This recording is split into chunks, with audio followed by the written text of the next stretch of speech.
Sir మాట్లాడతాను, ఒక్క నిమిషం.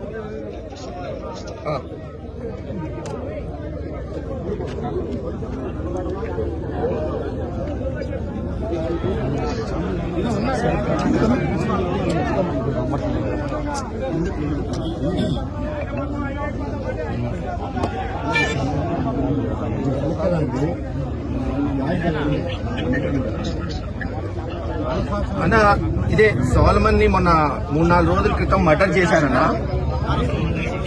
అదే అన్న, చాలా దారుణం. 200 కుటుంబాలు ఊరు బయట ఉంటున్నాయన్నా. మీరు కూడా అప్పుడు చెప్పారు మీరే వస్తామని, కానీ ఇంకా సమయం వాళ్ళు కొంచెం టైం అడిగారు అందరు కూర్చొని మాట్లాడుకోవడానికి.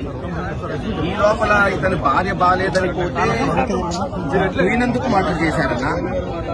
ఈ రోజు దహన కార్యక్రమాలకి మేము వస్తే మొత్తాన్ని ఊరు బయట ఆపేశారన్న పోలీసులు. ఊరు బయట కాదు, నేను ఒక్కరిని పోవాలంటన్నా, కుదరదని చెప్పాను.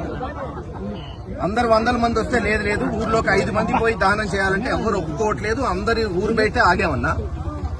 చేస్తే మీరు ఎలా చేయండి, లేకపోతే 2 రోజుల్లో జగన్ గారే వస్తాడని చెప్పామన్నా. మీరు ఈ రోజు ఎలా చేయకపోతే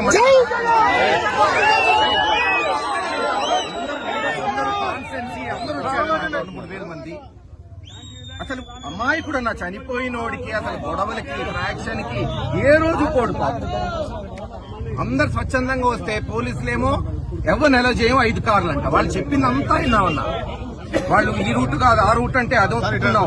మనకే దానం కావాలి పాపం, అతను మళ్ళీ ఫ్యామిలీ ఫీల్ అవుతారు కదన్నా, సెంటిమెంట్ అన్ని ఒప్పుకున్నాం. తీరా ఊరు దగ్గరికి వస్తే ఇప్పుడు ఊర్లోకి ఎలా చేయరంట. ఓన్లీ 5 నాయకులు పంపిస్తారంటే రోడ్డు మీద కూర్చున్నామన్నా. ఇప్పుడు అనుజ్ రావు అని వాళ్ళ బ్రదర్ అన్నా.